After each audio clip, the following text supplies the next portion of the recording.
business at the table. So he was just super versatile. And I think you need that in your first employees.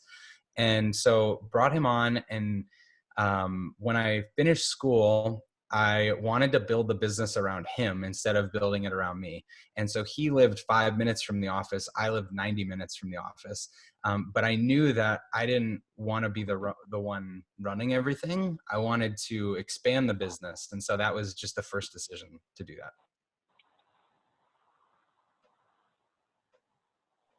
I think you might be muted. I am muted. Oh, there you go. You had a lot of insight as a young person. So why Arizona? What made you move here?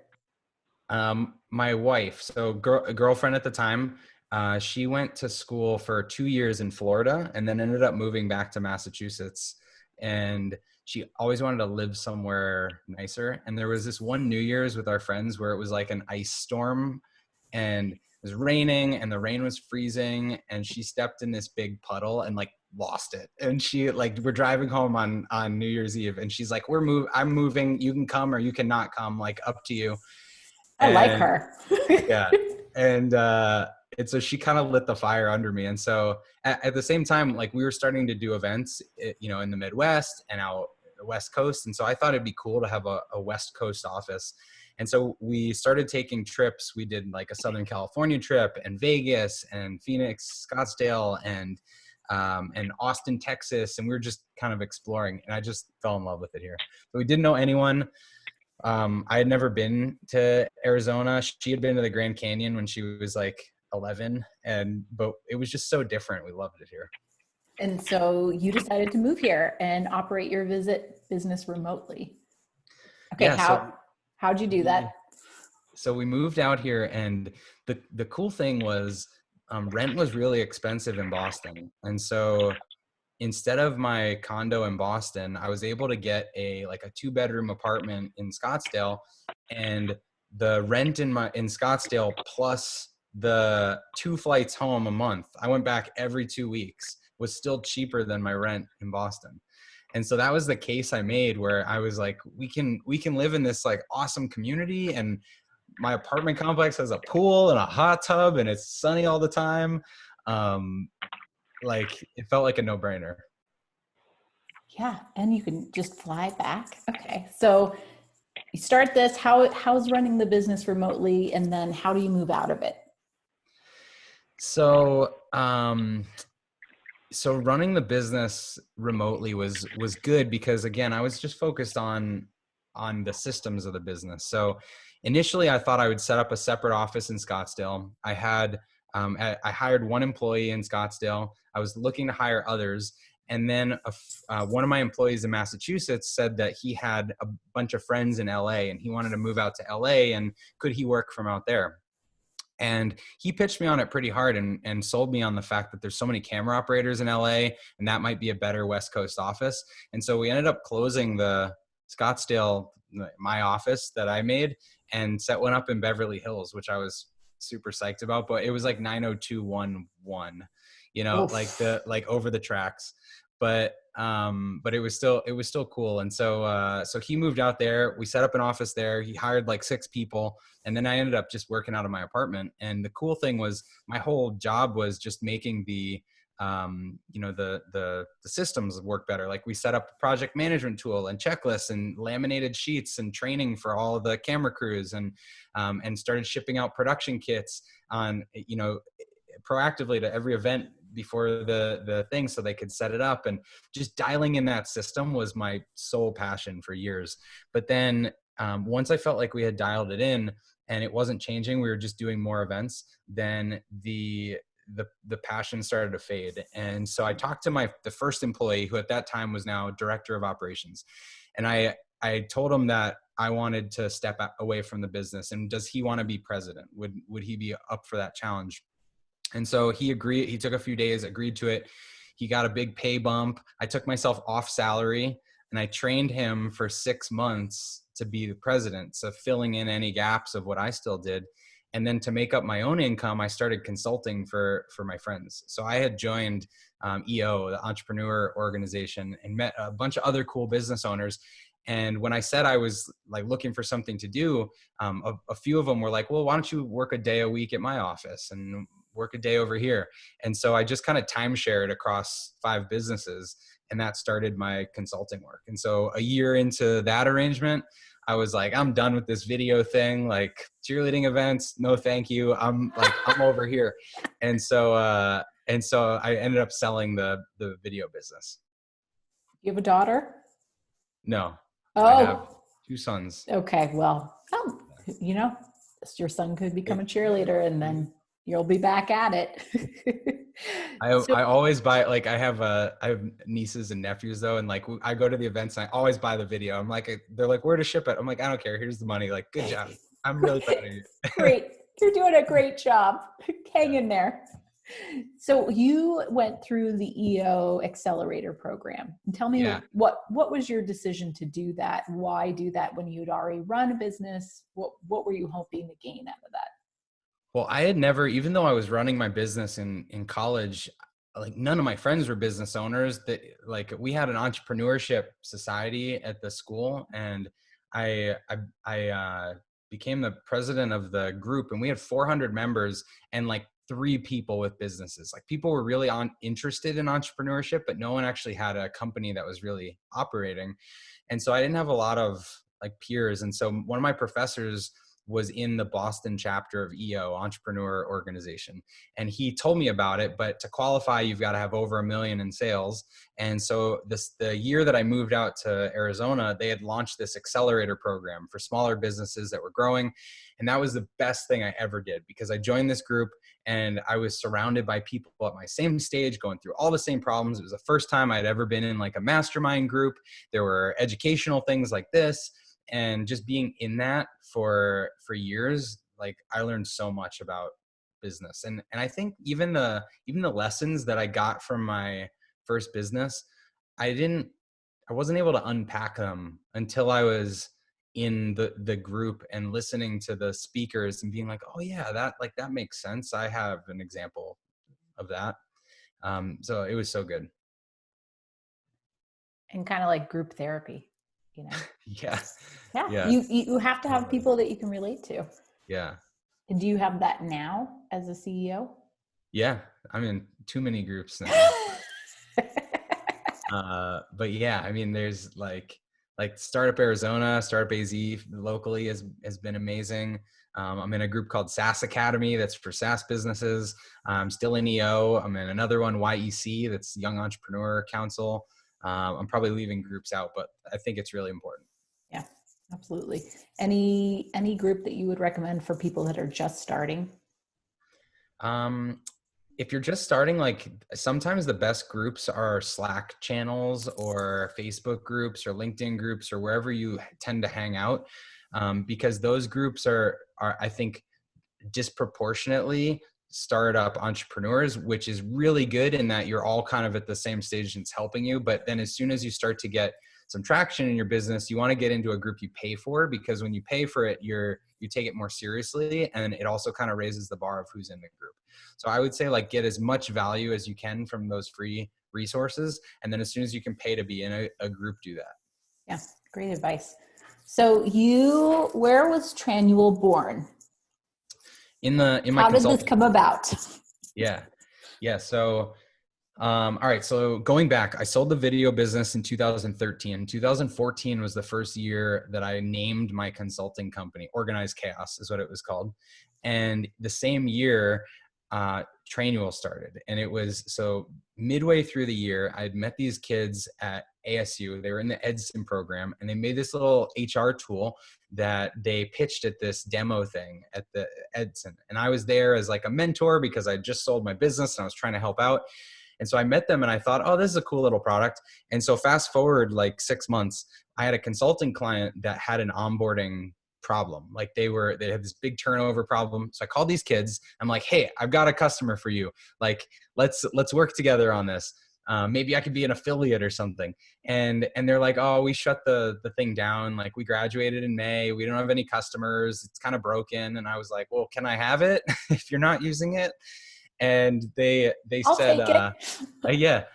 And they said no, but they agreed to sell it to me. So they sold me the code base. And at the time it was this patchy thing. It was called something different. It was for like big HR departments. But I thought it could be like a small business tool, and like had the idea for this onboarding and training thing. And so I hired some freelance developers, renamed it, came up with the brand, like launched this new thing as Trainual in December of 2014. And so it was originally just to my like first 30 consulting clients that I launched it to. And I thought like, all right, instantly I'm going to charge $50 a month, and instantly I'm going to have 30 people paying for this. And it's going to just be, like, why wouldn't they? It's cheap. And I got 3 people. So like it really reset my expectations. Yeah. And so January of 2015, I have 3 people with this tool, and I start thinking, well, screw that. Like, I'm going back to consulting. This is terrible.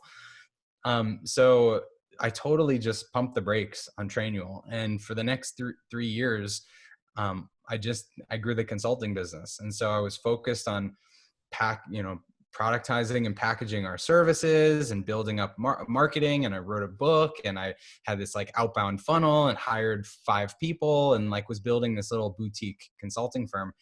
But for some reason, like, people were stumbling onto Trainual. I had this little landing page up, and over 3 years, we somehow got like 25 companies signed up for Trainual.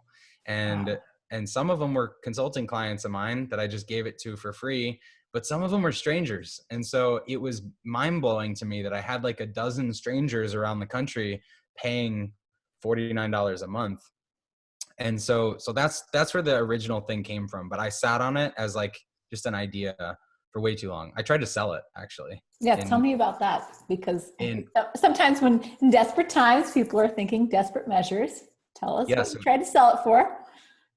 so in April 2017, so this is 3 years ago from right now, I tried to sell it, the whole business, for $40,000.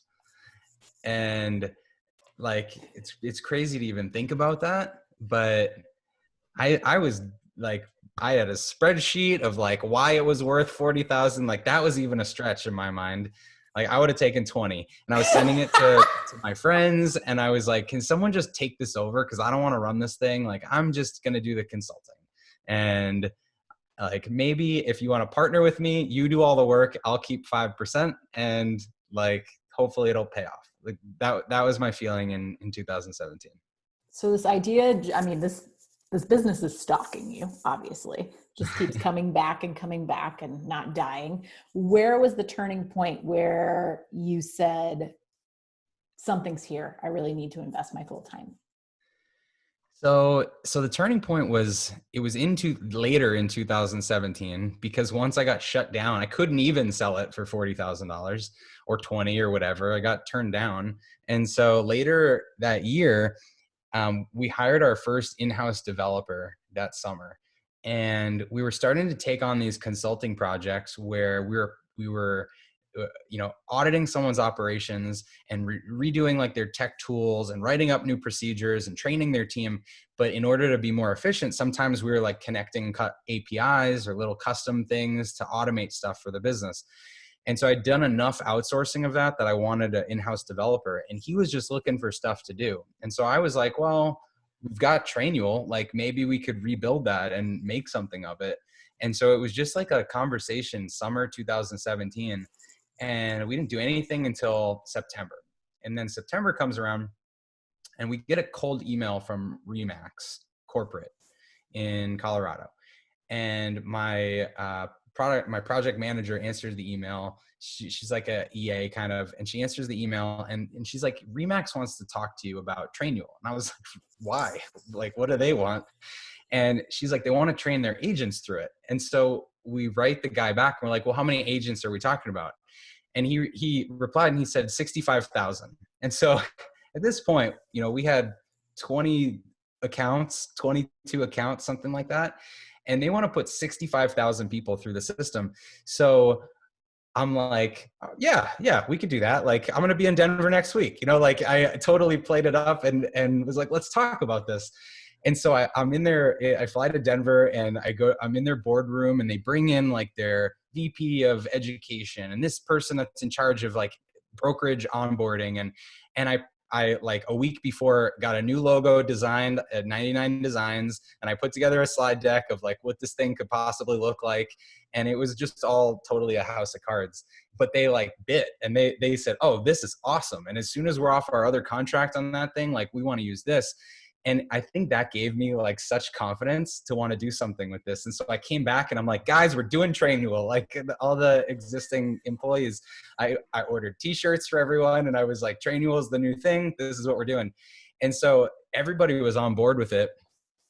And it was just a really exciting time. So like from basically October to December, we built a V2 of the tools, totally scrapped the code base of the original thing, redesigned it, rebuilt it. Like I reached out to all of the 25 people that were signed up at the time and said like, what do you want this to do?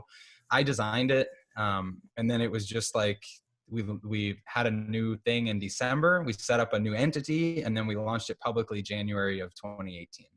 Wow. What a turn. Yeah.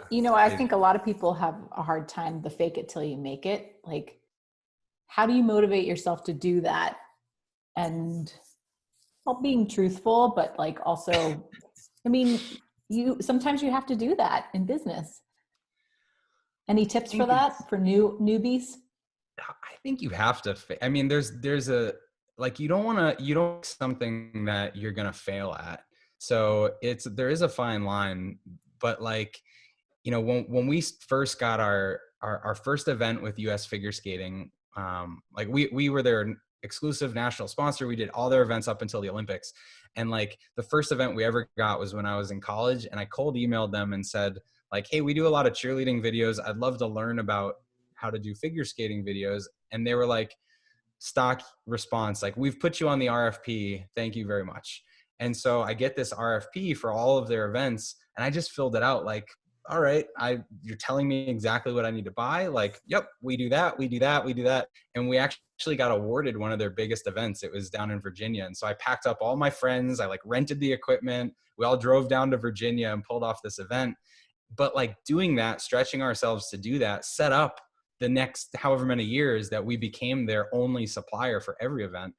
And I think that was a big lesson. So like, the early days of the video company, I had the like British phone attendant and, all the like press 1 for this department and press 2. And they all went to like my home phone. But I think you got to fake it a little. Yeah, absolutely. Absolutely. So now Trainual just raised their Series A for over 6.75 million. Yeah. Congratulations. Great timing. Yeah. What is the future of the company and what are your big goals right now? Yeah, awesome. So the first thing I'll say is what I think was really important about how we raised money is in the first year of the business, we only had the 5 people that were at my consulting business. We didn't hire anyone else. And we built it to where we had 60,000 in monthly recurring revenue and could support the overhead of those 5 people before we hired anyone else. And so the whole like tracking through the growth of the business, I was really conscious of how do we make sure our revenue covers our overhead so that the only money we're burning is on acquisition, on marketing. And if things go south, we can always turn that off and know we'll be okay. And so leading up to our Series A, we were actually profitable the month before because we had optimized for profitability so that we were in no rush to make a deal. And I think it put us in a really strong place with the investors when we did that, because they saw we could walk away. So I think for anyone that's starting something, the more you can optimize for traction and profitability, the better, rather than just, if you can put all of your energy into getting customers instead of getting investors, that's how I would lean. So that was what we did. So when we raised the money, it was specifically for three things. Like we had at the time over 3,000 companies on the platform and one customer support person. And we thought maybe we should invest in talking to people like that. Oh, wow. That seems like it would be useful. So we wanted to really build up customer success. We did a lot of our early acquisition through Facebook and Instagram, and we want to diversify those channels. So you've got to experiment a little to do that. And so that was the next thing. And then the third thing is product. And my vision for the product is to be more accessible for smaller companies, not bigger companies. So a lot of software businesses, SaaS businesses get pulled up market because when you go up market, you get bigger contract values, you can afford sales commissions, you get lower churn and cancellations. But the problem that we're trying to solve is, businesses are complicated as they grow, especially at the earliest stages. And when you go from having, 5 people to 10 people, it's like everyone goes from doing 5 things to 2 things. Like you've got this shedding of responsibilities and your roles are constantly changing. That's the problem we're solving. And so by helping businesses document what they do and delegate their processes, we're trying to solve this issue of your roles, your responsibilities, your organization, what are all the things that everyone does? Who does what? And how do you do each thing? And that is most prevalent at small companies. As you get bigger, you're just going to want the higher paid features and stuff like that. But we're using a lot of this funding to make the tool more accessible. Excellent. Excellent. And tell me about you told me about some credit card debt and funding the business with debt. So tell me about that, because I think that could be really helpful to people. Yeah. So I just let in with that. Yeah. The first year of the business, I mentioned we started the company in January of 2018. So just for some context, in December 2017, my consulting firm did over 200,000 that month. So we were like a 7-figure, like profitable business. Things were good. In January of 2018, we did $4,000 because we said no to all the consulting. We turned it down and wanted to focus exclusively on the SaaS business. And so for the first few months, I was able to fund the burn just from like the savings of the consulting business. And then after that ran out, it became like leaning on my credit cards, all the business cards, and then it became my personal cards. And so I had a conversation with my wife early on, and I was like, how much do we believe in this? Like, how deep are we willing to go? And at first it was like $80,000, like if we will go in debt that much. And because I was pretty confident that if I turned the consulting back on, I could pay that back. Yeah. And then it was 150, and then it was 200, and then it was 250. And so then I by October of that year, I was over $300,000 in credit card debt. And the important thing to understand here, though, is like we those last few months had started to see such traction where we went from 10,000 in monthly sales in June to 17,000 in July to 27,000 in August to 37,000 or 40,000 in September. And as we were doing that, we were building up value of the business. A lot of businesses are valued on their recurring revenue. And so all the investors that I was talking to that were willing to do a seed funding of $50,000 or something, I was like, why would I take that money if I still have $50,000 spread across all of my credit cards and cabbage loans and all the stupid places you can get money? I'm like, I'm going to do that, and I'm going to pay a 16% APR instead of giving away a percentage of my business. And it was a really fortunate thing, I think, that we did it that way. And then when we finally decided to raise some convertible notes, part of the understanding was it's going to pay off all the credit card debt, and we're going to use the rest to continue acquisition. Gotcha. But it was bad. I mean, for like, there was a time when Amex shut off my card, and I was counting on that because I didn't have any other cards that were working. My wife called me from the grocery store, and she's like, all our cards are failing, and I'm embarrassed. I'm like, do you have any cash?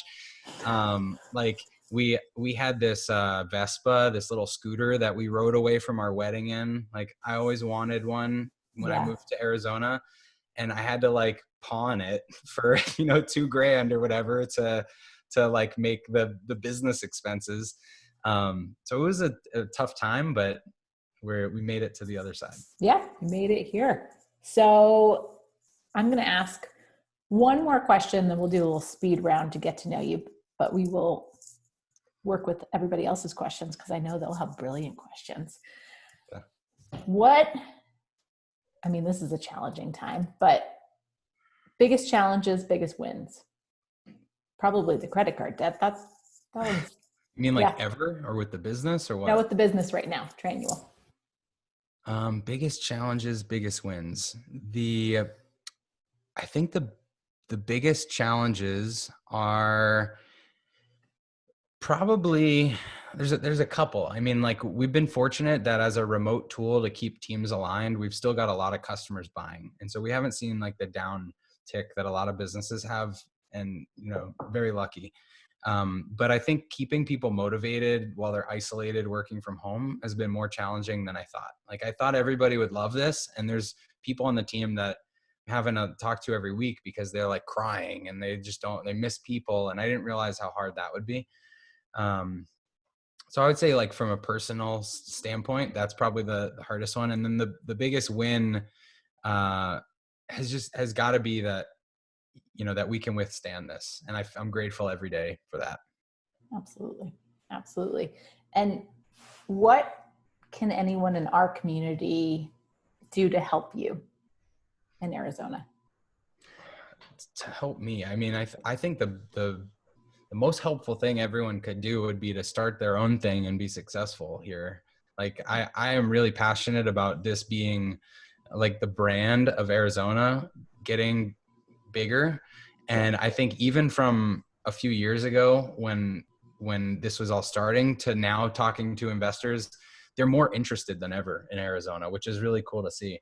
And I think we've got great companies like Jamie's on here, from Quick, and like there's awesome stuff that's starting here. And so I think it helps everyone if we churn out a few more big companies. Come on, people, make your startups happen. All right. Well, everybody, if you want to put your question in the chat, I'll probably just call on you if you want to come off mute so we can all hear each other. It's not huge groups. So let's do a speed round. Let's get to know you. So I'm going to do, I don't know how many questions, but a few questions. Got to answer them rapid fire. I like rapid fire. Yeah, let's do it. Favorite drink? These flavored Pellegrinos right now. They're everywhere in my office. How many cans do you have on your desk? 3. Ooh, he's going to have to tap out. Favorite kind of food? Vegan lasagna. That's weird, but I can't have vegan? Dairy. No, I was for a while because I have a dairy allergy, so I know vegan stuff's safe. Yeah. So now I'm like vegan plus meat. Vegan plus meat. Oh, a meat eating vegan. I tried that at one point. That's awesome. Favorite restaurant that you are so excited to go back to at some point? Barrio Queen. Me too. Best app on your phone, or most used app on your phone? The Sleep Cycle tracks my sleep every night, so use that a ton. Favorite child? Just kidding.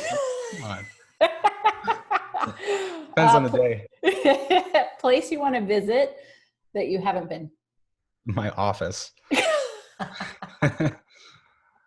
And favorite hand sanitizer brand?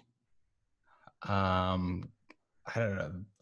I guess the like Costco one or whatever. Whatever's available. Kirkland. Yeah. All right. So we have some questions. So Chris, you have a question, and then I'll get to Karen. Chris, you want to come off mute? Ask your question. I'll give you a few seconds. Otherwise, I'll ask you. Okay. Chris wanted to know about your funding rounds. Who, how much? Good questions. All right. So the first round was $750,000 in convertible notes. The first round was all my credit cards, and then it was $750,000 in convertible notes from 3 just friends and mentors of mine that I've known for a long time. So I get actually good recommendation there. Build long-term relationships with people. You don't know that they will be They could be, I didn't know they'd be my first investors. They were friends. They were watched what I'm doing. They offered to invest in me. So that was the first thing. And then the Series A was our second thing. And that was Group 4490 in Madison, Wisconsin, and Math Venture Partners in Chicago, both introduced to me through a local contact, Greg Scoresby at Campus Logic. Nice. And Karen had a question. She said, what is the percent investors asked for in your situation? So in my experience, this could be different, but for anyone, but when we were having these like seed conversations or pre-seed or whatever it is, people were typically looking for like 10% at $1 million valuation. So they want to give you like $100,000 and own 10% of your business. That was like my experience, what I was hearing from people. And then the next stage up or whatever is like, if you're getting, say a few $100,000 from angels or something, maybe it's like they want 15% of the business. And then once you've got more traction where you've got like $1 million in annual revenue or something, that's when you're starting to get slightly bigger valuations. Like it depends on your industry, but you might get an investor that wants a $10 million valuation or something. So it depends, but it was kind of always in the 10 to 20% range that people wanted. Awesome. I'll just keep asking questions. I think everybody's probably muted. Do you spend a lot of time looking at the competition, or did you just power on with your own concept? Good question. Yeah, really good question. So I looked at the competition initially to make sure that there was an opportunity for what I was doing that was distinct. And so like an example of this, when I was consulting, I had a guy hire me and he was like, I want blinders. I don't want to see any competition because I don't want to run the risk of copying anybody. And I was like, yeah, but what you're doing is dumb. Like what you're doing, I've used in 7 other products and like, it's not unique. And so I think when you're just starting out, you need to look at competition to figure out how you're different. But then like when you start building, once you've got that difference, I was not looking at competition at all. Because you're just building toward your vision of the thing. And then as you start to hit a scale where you're getting more customer feedback, they'll start to point at competitors that they're comparing you against. And then you decide if that feedback fits your vision or not, or if it's just a bad customer you don't want. So I guess early on looked at competitors, now not so much. And Jeremiah asks, when selling your video business, how did you go about finding buyers? You just sold it to the first person and actually, great question. Never mind. So it was actually a hybrid sale. So kind of unique, but we had, our biggest contract was with US Figure Skating. And when I told them I was not going to renew and I was selling the business, they shopped it around and couldn't get anyone to fulfill the contract because of how we had customized our process for them. And it was to the point that we actually had a software that delivered the videos online. So you could watch a 30-second preview online. You would buy it, enter your credit card, and it would email you a link to download the full file. And we developed that specifically for them and their events. And so all of our other business, a competitor was willing to take. And so I had a competitor buy our equipment and our contracts. And then I had US Figure Skating buy our IP, the software, and then pay an additional fee for me to help them set up an in-house video department. So it was kind of like, how do I make the most of this situation and then move on? But it was a cool experience. So was it always Trainual, or did you end up renaming it after you bought it from the students? I renamed it. Yeah, it was something different. It was like Averd or I don't know, something totally not marketable when they had it. Not the same logo. So Paul asked, Chris, I've heard secondhand, so sorry if it's misinformed, about some of the techniques you've used to enable independent consultants to create their own Trainual products and then act as a part of your sales force. If that's accurate, could you elaborate?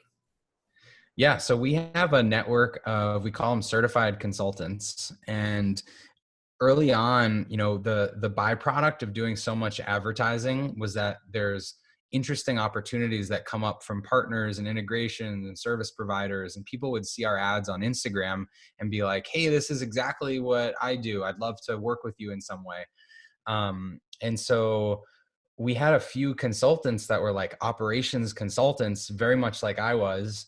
and really identified with the product. And so we launched this certified consultant program. We started with 8 of them, 6 in the US, 2 in Australia. All the US ones flew to Scottsdale, Arizona, and we did this in-person training December 2018. So that was really fun. And now we've got 23 or 24 of them. And so the way it works is they pay us kind of like a nominal training fee, a certification fee to train them and get their listing on our website. We promote them on our newsletter. And then they get a commission on any clients they bring into Trainual, and they can charge for services and whatever they want. We just give them some guidance, because for us, the program is good because it's a sales force, and it's good because the more help that our users get, the stickier they become. Like if they get their thing perfectly set up and built out, they're a really good customer. So that's why we did it. Did your first big client with 65,000 agents and real estate come on board? Yes. And did that help finance the launch of Trainual? No, it didn't. It took 2 years. It just happened. They like, so Remax globally, we're now like an approved supplier and a partner of theirs, and they're rolling it out to 65, or I guess it's more like 80,000 agents now at like 4,000 brokerages in the US. So we'll see how the program works, but it just happened. Like it was signed. Good things take a lot of time. So long. That's awesome. I'm going to unmute everybody in just a minute. Does anyone else have any other questions? Let's just come over our way. We'll handle everything. We'll fucking cut you a check. just unmute everybody. So Don't do that. No. We can roll out. If you want to mute yourself, go ahead. An affiliate. Well, Chris. It's so dangerous if someone's like in the bathroom. Exactly. I just unmuted you. I'm sorry. Ooh, Brandon has a good question. Brandon, why don't you ask it? Brandon loves to be on camera. Yeah, Brandon wasn't mic'd though. Sorry about that. You guys hear me? Yeah, we could hear you. I'm unmuted, I guess. So yeah, so my question, so good job, Chris and Lauren. This has been a ton of fun. So Chris, you've put a lot of effort and energy into becoming a subject matter expert in this through podcasts, books, things like that. Can you talk about that, as how that's been valuable for you for lead gen, and then how do you manage or have you measured that ROI? Yeah, totally. So this was a, I guess like a conscious decision back in 2017. This was back to when I was analyzing competition and you know. I liked his style when he was doing this, but I was like, I'm muting now. Oh, sorry. I thought someone was asking another question. So back to the part about like, what was I saying? Anyway, when I was starting out, I was looking at competition, but I was also looking at like, who are the thought leaders in the space? And so I started thinking, you know, like who tells you should have your business documented, and who the operations like gurus. And so for me, it was like Michael Gerber, who wrote the E-Myth, and it was Vern Harnish, who wrote Scaling Up, and it's Gino Wickman from Traction. I started looking at these people. I was like, all these guys are old and boring, and like there is some space there to teach this in a different way.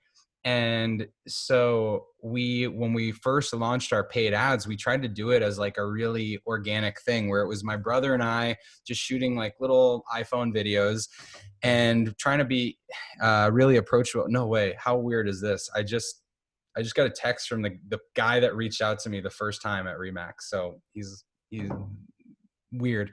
That's weird. Yeah. So we wanted to be authentic and approachable. So we started shooting these video ads, and people would recognize from the ads, and it was really a challenge at first because I hated being on camera. My brother really forced it. He would walk into the office and he would ask me a question and start recording, and then just post it to Instagram or YouTube or something.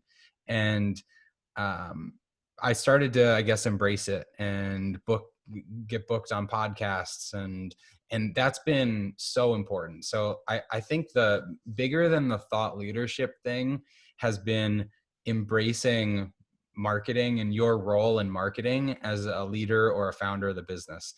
Because before Trainual, I always thought that marketing was like something you hire an agency or you hire a department and like they do the marketing. I was always the ops person and I thought it was distinct. But once I started shooting videos and putting things out every day and getting comfortable sharing the message of Trainual, then I felt like I was developing a little bit more authority and I felt more confident about the business. And I was like, yeah, here's what we're doing. And that made me better at pitching when it came time to pitch to investors. It made me better at attracting certified consultants when we started doing that. So I think there's such a ripple effect that comes from you being able to speak publicly about your business. For sure. That's great. You've been a talent magnet too.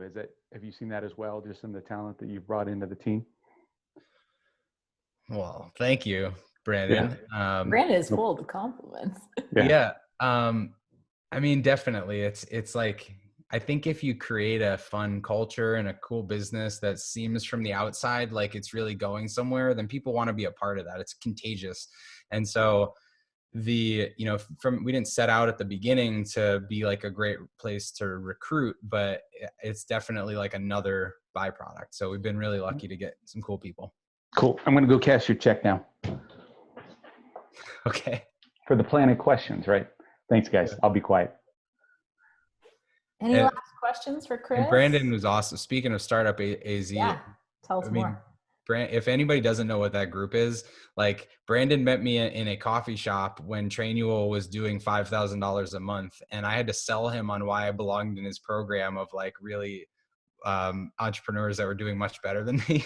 And he let me in. So very fortunate. Such a great guy and great coffee date, Brandon. He will tell you so many things. Totally. All right. Well, if there's no more questions, we're going to round it out. I wanted to thank you, Chris. Thank you so much for spending an evening with us on Zoom. I'm sure you're on Zoom all day. So thank you for joining us and your cool mic setup and all the advice you've shared. For everyone, we would love to see you on another Startup Grind. We'll probably do the next one virtually too, and the date will be coming out shortly. So stay tuned. But if you need a good program for training, here we go. And if you need a good speaker, Chris is awesome. So thank you for having me. This was fun. Thanks everybody for joining. Everyone have a great evening. Thank you so much. Bye.